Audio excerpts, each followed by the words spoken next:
just for starting with OpenEO, I would like to suggest you to go to the main webpage, which is openeo.org, which collects a lot of useful information. First of all, the documentation, all the links to the various client documentation, for example, the Python documentation, the R documentation, and so on. Then there are also some news. For example, OpenEO is fully or almost fully open source. And for example, you could even decide to take part to the monthly OpenEO developers meeting, where we actually talk about the further developments and how to proceed with the OpenEO project. There are some insights on how to actually get started with OpenEO. For example, there are some nice introduction to data cubes, what they look like, how the data it's organized.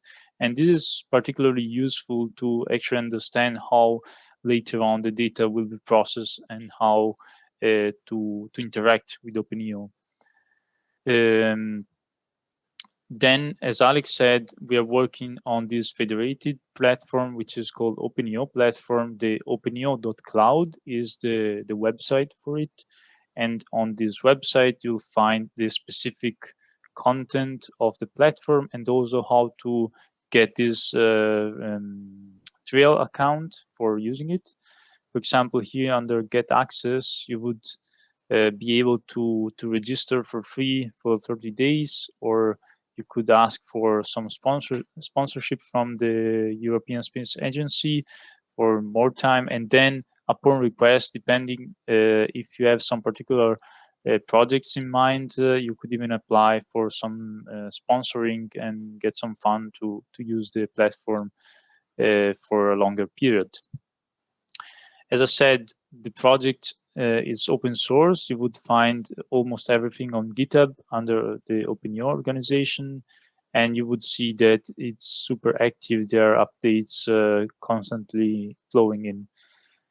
Last but not least, and then I'll start with the demo. There's a nice forum where you can ask for questions about mostly OpenEO platform, but they're, let's say, most of them generic about OpenEO. So, for example, you're trying to apply a mask process, but it does not work. So you can just provide an example saying, hey, this doesn't work.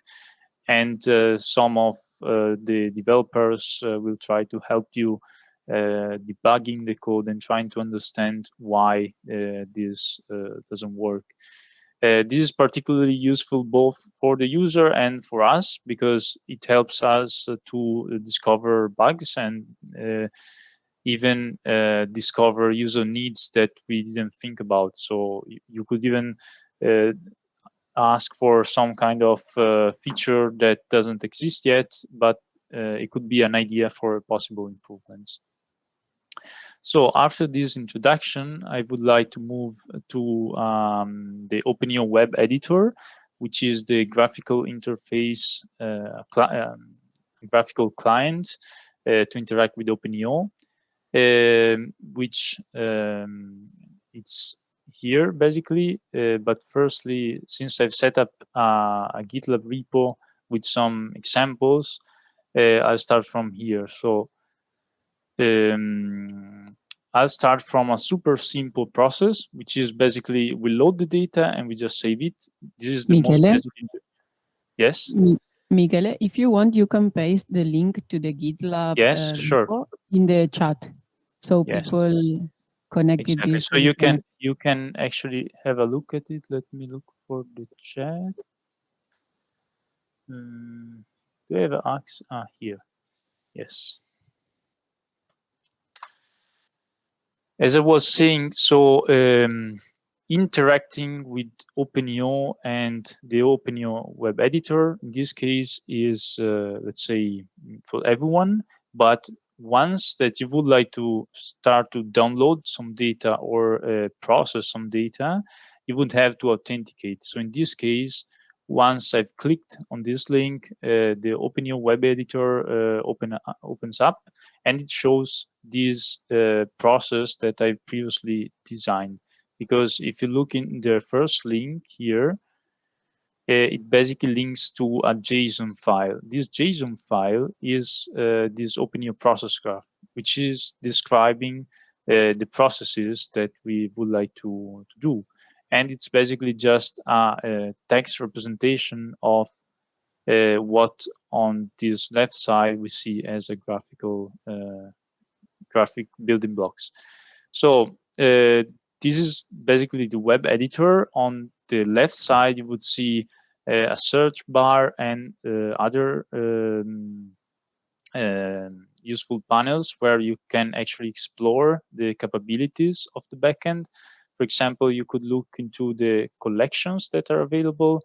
I'm interested, for example, into Sentinel-2, and I could look for a particular connection that I'm interested in. For example, I'll use the Sentinel-2 data over the Alps, which is this one. And if I click on it, I'm getting the metadata with the description of the content of this data collection, which is Sentinel-2 L2A data process over the Alps with all the UTM tiles which are contained, that has a cloud mask layer and so on. You can see the spatial extent which is covered, the temporal extent, the providers, which is Eurac and ESA basically, the data cube dimensions, the temporal dimension, what's the name of it, and the spatial dimensions, the bands that are available in the data cube, the resolution, and so on. So this is a whole bunch of metadata for a single collection. And here below, you can look for the processes that are available in this case, it's connected to our Eurac backend. So this is basically the list of processes that are available directly within OpenEO and that you could use to generate your workflow. And the most important process, let's say, that you should always use to start with is load collection. Load collection in this case defines how to load the data, so what we want actually to load, and also some additional parameters like temporal extent, the bands, and the properties. So now how to define these properties. So basically, if you have this block here and you click on the right top right corner, you'll access the process parameters. So here you could decide to use another collection, but in this case, I still use the Sentinel-2 over the Alps.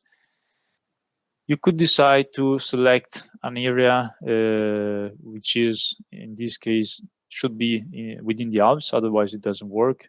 I was selecting the area over Bolzano, but we could even go, for example, in Switzerland, in Zurich, for example, why not? So we could select an area here. The temporal extent, we could leave it as it is. So basically, we would like to see data between, in July 2021, and we get some bands. For example, this would be the red band, the green band, and the blue band that we select. And the most basic usage would be to then save the result as an HDF. Now, here we have just designed the process graph, but as I said, to actually interact with the backend, I would have to log in. And here I'll use my Eurac credentials, which, by the way, if you would be interested to use the data that it's available at Eurac, you could also register, but it's not open to everyone. You would have to drop us an email and ask for permission in case. So now I'm logged in. You can see here on the top right corner my name. And we could actually run this process graph. If I press here, run now, this code here is being sent to our backend. It will be translated, processed, and then at the end, we will receive a netcdf file as a result. Okay, this gave an error. Yes, it tells me if we turn an empty dataset, please check the requested bands, spatial, and temporal extent. probably there was data above Bolzano in this particular period, but not in above Zurich. So for example, I just increased the temporal extent to, I don't know, the 25th of July. I run again. Now I should get some data. Let's see if it works. Every time that we have live demos, there's always something going wrong, but let's see if this time I'm more lucky. Exactly. So basically now I got my result. The netcdf file has been downloaded here. Now I could open up QGIS and explore the data that I've downloaded. This is, let's say, the most basic usage of OpenEO, because later on I'll show you also how to interact with the data in a more, in a nicer way compared to downloading the data, looking at it in QGIS and so on. So just to show you that I actually got something meaningful, I just wanted to show you that this data is actually over Zurich. The colors are pretty strange because it contains more time steps, but it doesn't matter. All right, so this was the most basic example. But for example, what if we would like to get a temporal composite and visualize what we get directly, and not just having to download the data and opening up QGIS? There are multiple ways of doing it. The first way would be to generate a PNG that can be visualized directly in the browser. So we could start in the same way as we did before. We start with loading this collection for a bounding box that I've already specified, which is again over Bolzano, where actually Eurac is, where Eurac is in the northern part of Italy. We select 3 bands, the RGB bands, then we get the median over time. Instead of median, you could use the maximum, the minimum, the mean. In this case, we use the median because it is somehow better to filter out the clouds. And at the end, we just save the result as PNG.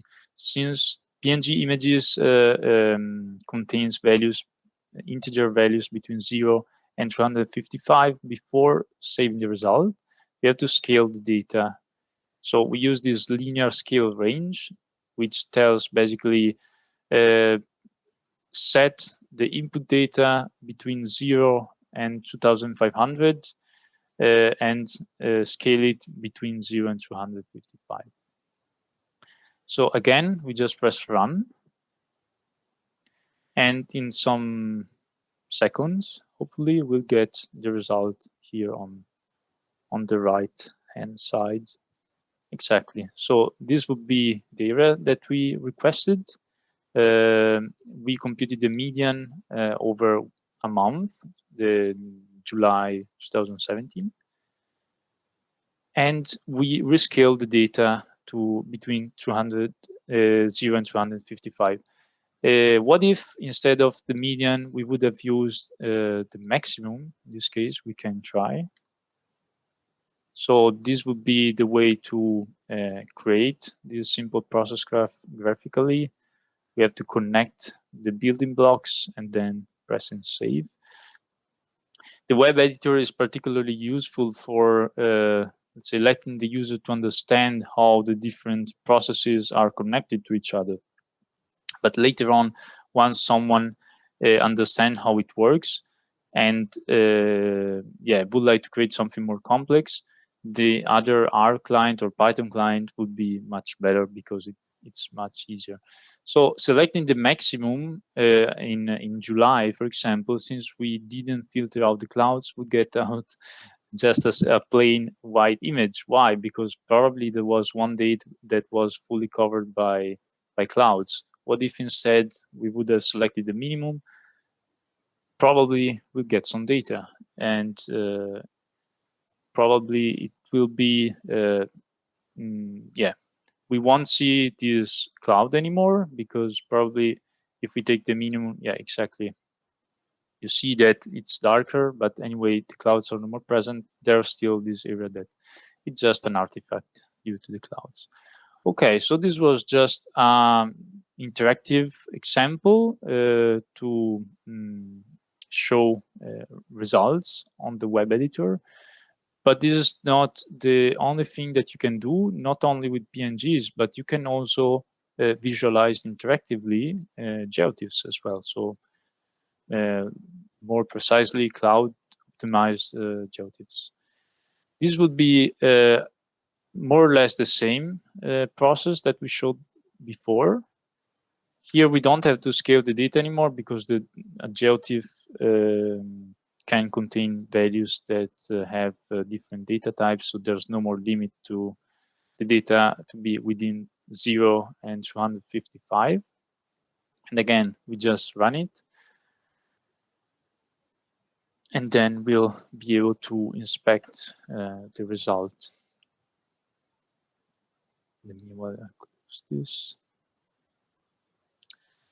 And here's our result. And the nice and really cool feature, in my opinion, is that you have your data directly on a map. So this is basically a mini QGIS embedded in your browser.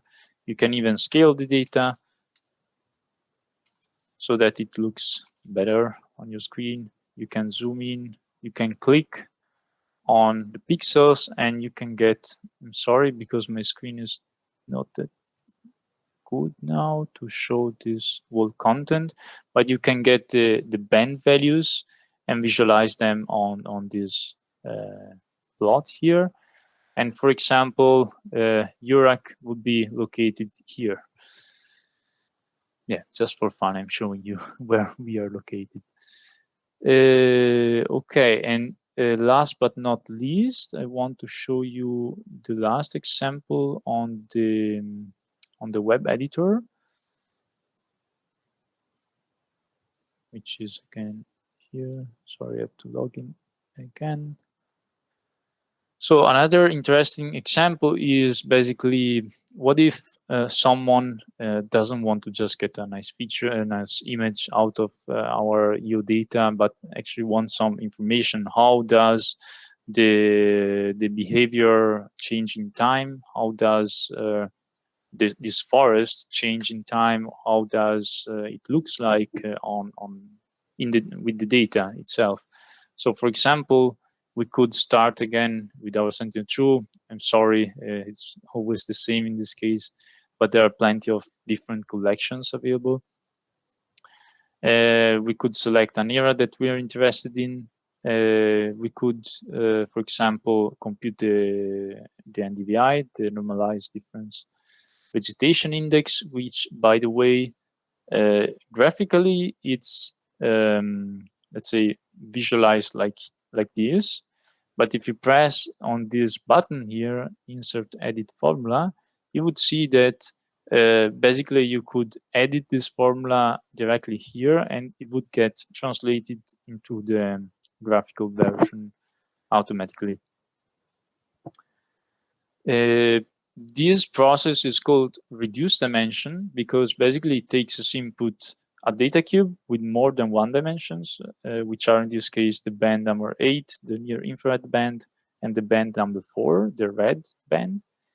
And the output will be a combination of those two. So those two will disappear, and there will be just a result coming out of this. And that's why here in this reduced dimension, we say, okay, we use this process which we know computes the NDVI, but where is it being applied? It is applied on the bands dimension. If instead we would like to get the median over time as we did before, it was again a reduced dimension, but it was over the dimension time, temporal or date, as it is called. And in this case, we will reduce the bands dimension. Later on, if you have questions, I'll be happy to address them. Another interesting process that we have, it is called aggregate spatial. Aggregate spatial is quite simple to understand. Basically, okay, you have your data, but you don't want to get a raster out of it. You just want to have a single value, a single feature out of your parcel that you would like to inspect.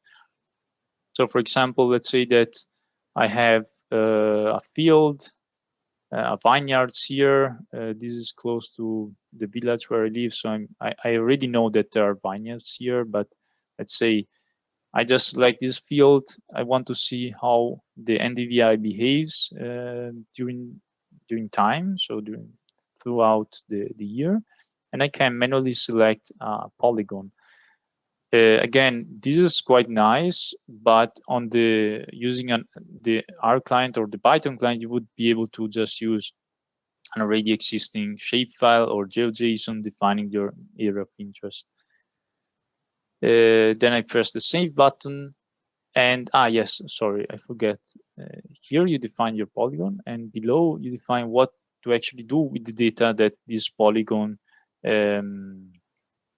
contains. So for example, quite easy, I just want to get the mean value of the pixels that are inside the polygon.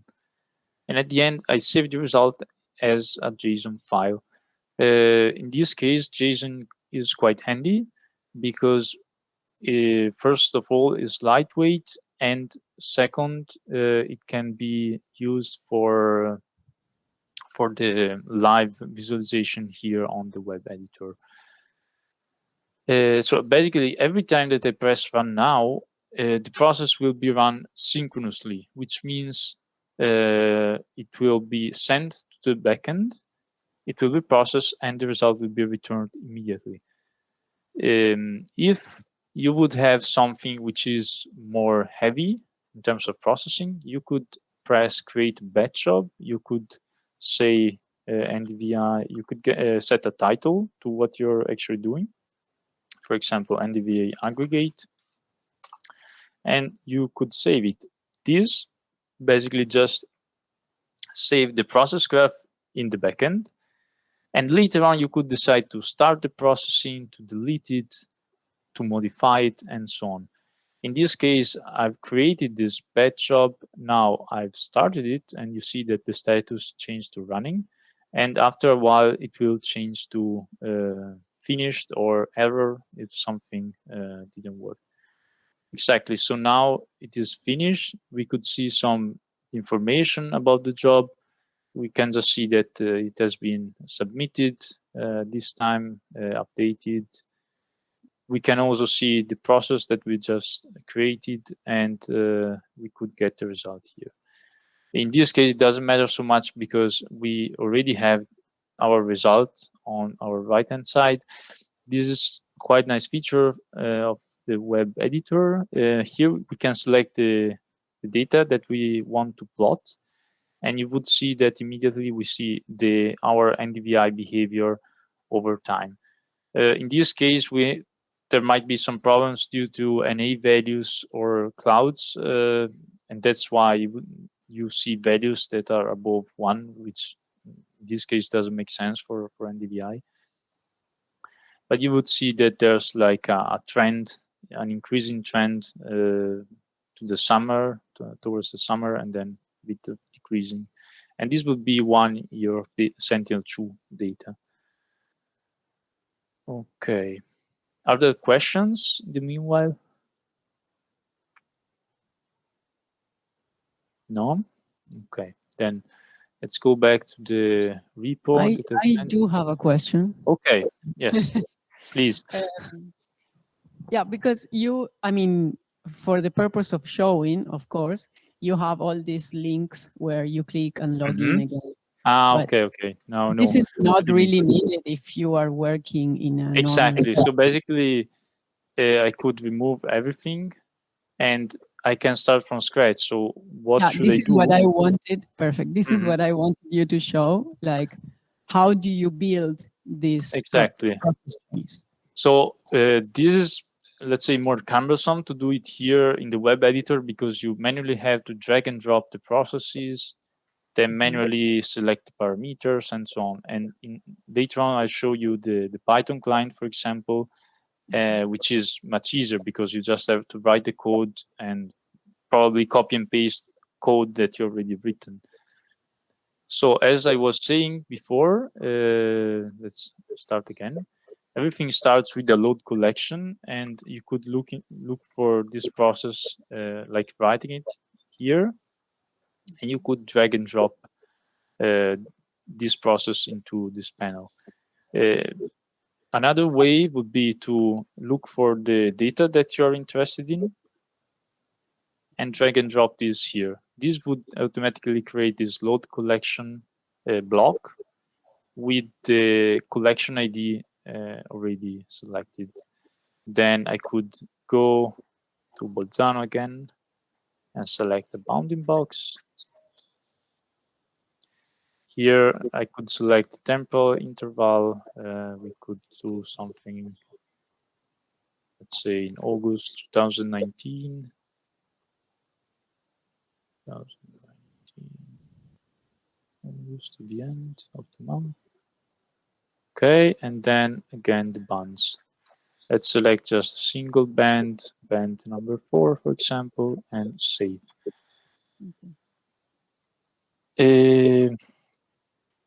Then the last step would be the save result. But first of all, if I want to look at the data in a GeoTIFF, I would have to reduce the dimension.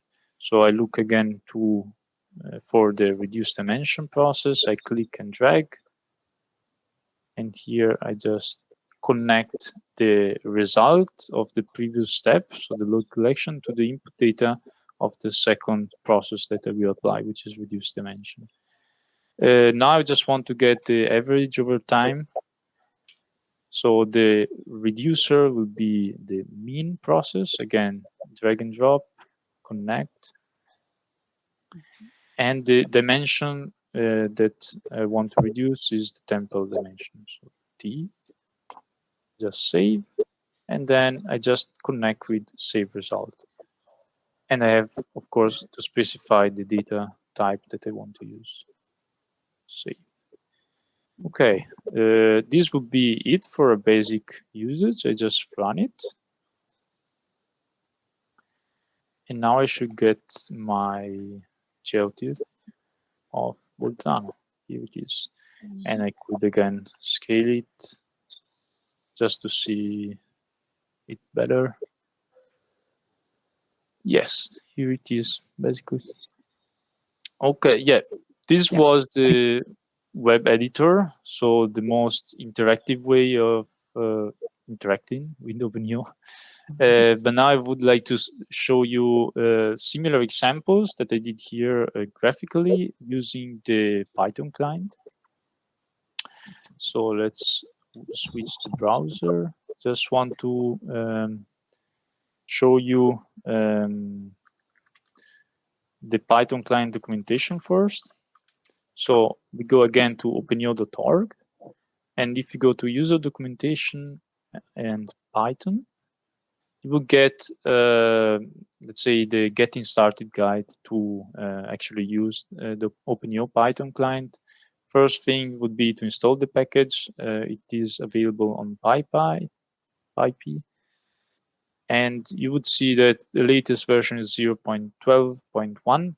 Just remember that this package and OpenEO in general is highly on development. So it's always better to check if you have the latest version, because sometimes you could get some errors that you don't understand why they're happening. But basically, sometimes new functionalities aren't actually in your library version. So you would just have to update it. So let's go back to the documentation. Here you would have all the super basic code snippets. And yeah, this is it. I will switch to a Jupyter notebook environment now. The Jupyter notebooks that I will show you right now are again under the repo that I've sent you under OpenEO, Eurac OpenEO examples under Python. There's also an R folder which is empty right now because we still have to add some examples. And here you would find the Python notebooks that I prepared as examples. Just a second, close this. Okay. So I'll start with a similar use case that I've showed before. So loading the data, doing some processing like getting the average over time and then storing the result as a GeoTIFF, for example. But in this case, since we have seen that some clouds could be in our images, I would also like to add another step. So masking out the clouds before storing our result. So this would be the first notebook that I'll present you today. So as I said, the aim of this notebook is to present a basic interaction with OpenEO, and then also show a little more advanced use case where you don't just load the data and save it, but you also want to process it, and processing it in this case based on the pre-computed cloud mask, which is also available in the collection that I showed you before. But let's do it step by step.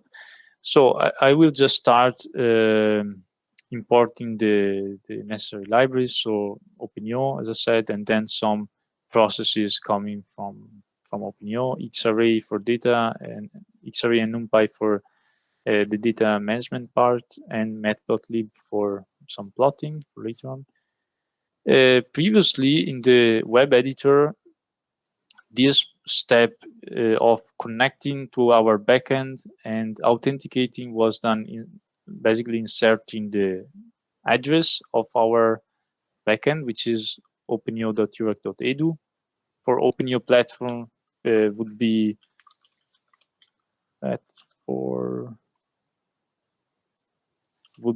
openeo.cloud instead. And basically to connect to the backend, we would just need this first step here, openeo.connect, and the address, the URL.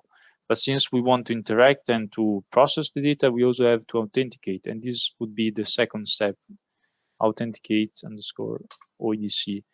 Since I was already authenticated previously, there's basically a cookie, a token, which is already stored on my computer, and I don't have to reinsert the credentials again. This is quite handy when you're doing a lot of trial and error. You don't have every time to log in.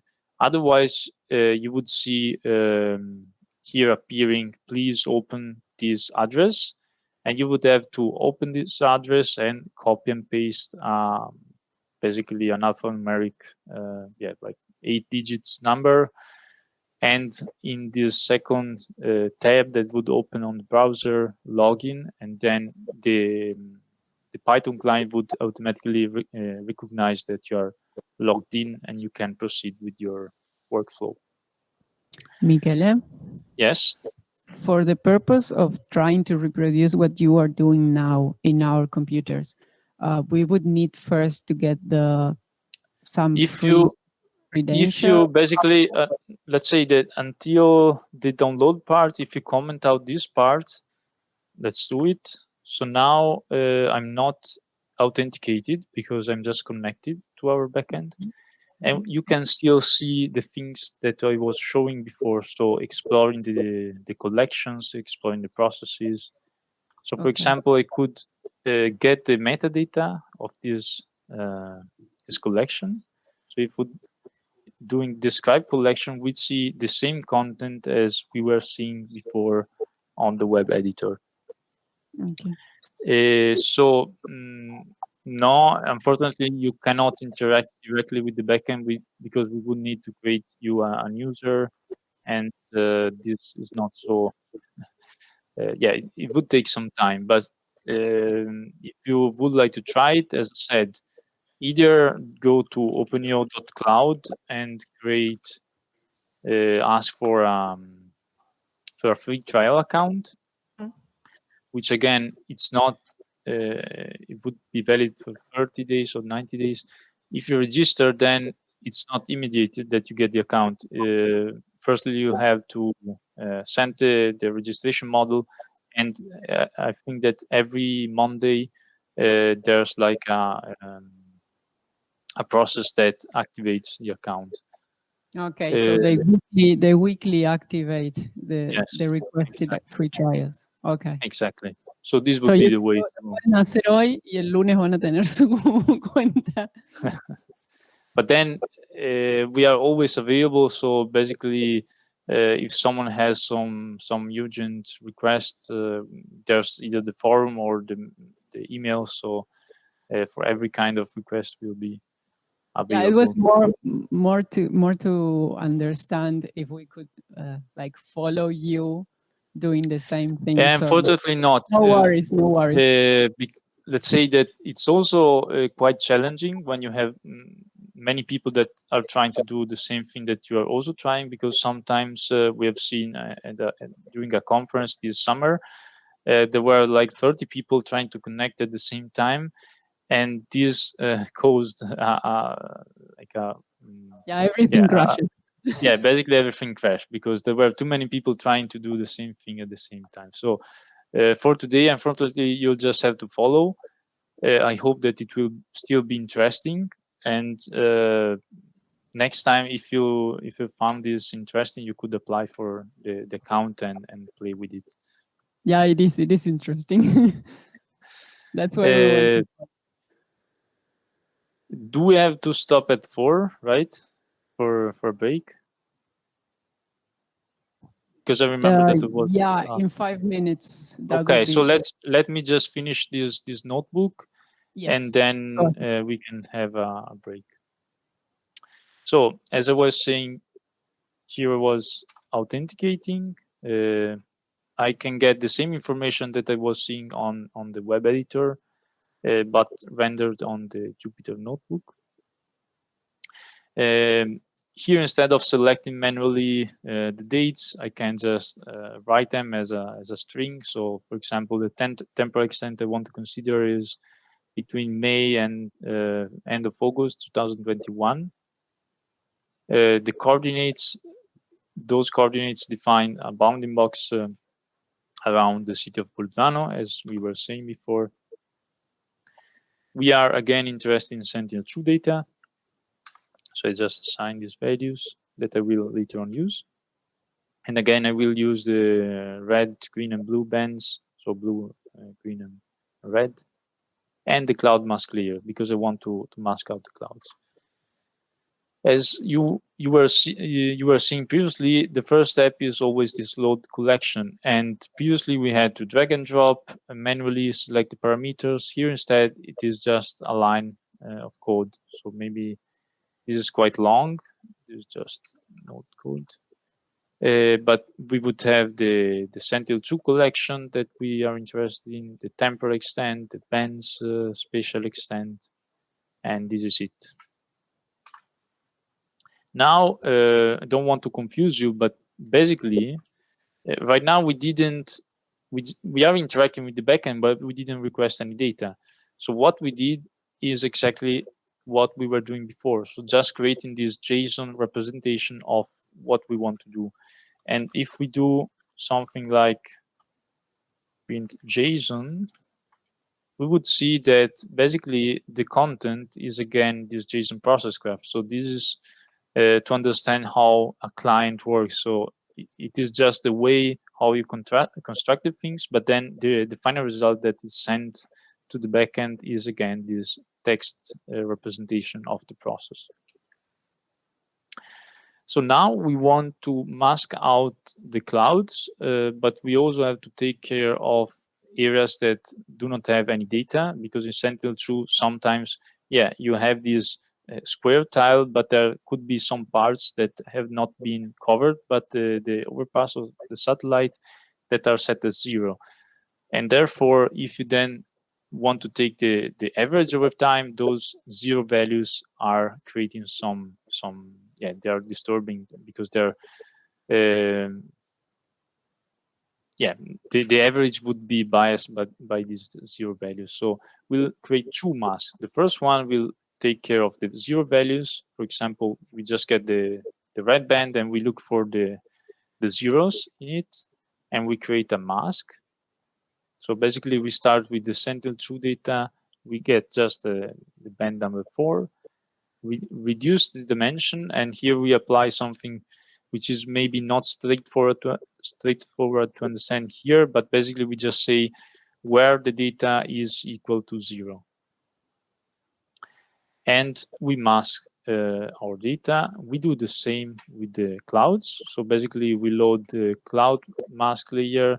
We say create a mask just for the pixels that are at 1.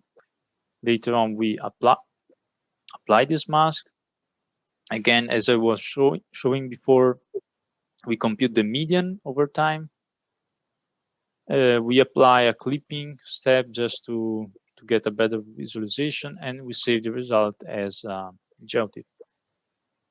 Here again, we can either decide to just send the process graph and get the result immediately, or create a batch job. This would be the syntax for creating a batch job on the backend. And if you then inspect the batch job variable, we would get the overview as we were saying before. Now it is running, but we can just skip it because I already have the result here. Here I just define a tone mapping function just to get nicer colors. Then we can actually open the GeoTIFF, inspect it. We would have the 3 bands. It has these dimensions. And at the end, we can just visualize it here in Python. And this would be our city of Bolzano in the middle of the Alps.